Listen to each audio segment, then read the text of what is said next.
EFDD, Mr. Farage. Well, Mr. Barroso, 10 years we've been trading blows in this Parliament, and indeed I'm the only person on today's speaker list that was involved 10 years ago. And I found you, I have to say, for the vast majority of that time, very civil, but often bemused by what I've had to say and by events in Europe as they've unfolded. In fact, I remember the first speech I gave. You presented your new Commission, and I pointed out to you that your nominee from France, Mr. Jacques Barrot, was in fact a convicted embezzler who had received a 2-year suspended prison sentence and been barred from public office. And my shock at that moment was that you simply showed me in your face you had no idea that it was true, but of course it was. Perhaps that comes from your early days as an active student Maoist, where you believe in big ideas that don't perhaps have much practical reality. But I've enjoyed much of what you've said over the years. Indeed, I particularly enjoyed you the day after the Irish, the only country indeed that had a referendum on the Lisbon Treaty, when the Irish voted no to Lisbon. And you stood up and said the Irish didn't really mean no, and I particularly enjoyed that. I also enjoyed you saying that the European Union was the first ever non-imperial empire, because in that you showed so much of what this project has now become.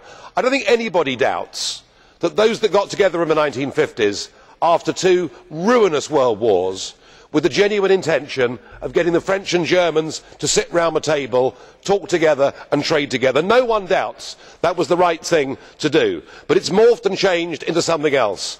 And it's your analogy to an empire that indeed has led to the current failure. It is the extension to allow in more and more countries. It is the expansion of the Eurozone to let in Mediterranean countries that should never have joined in the first place and that are now suffering so horribly. So I view you as a fantasist, but at no point have I ever implied that you were dishonest. You're not. You're very honest indeed.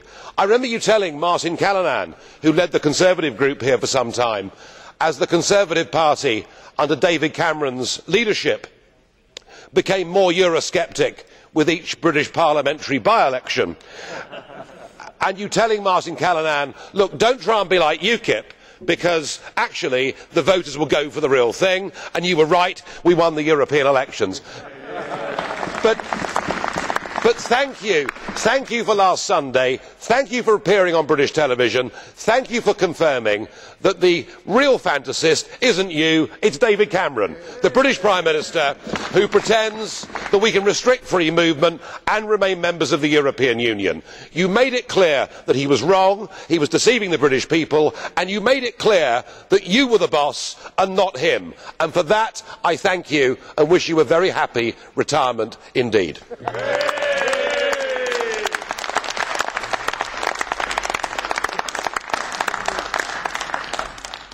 Vielen Dank für die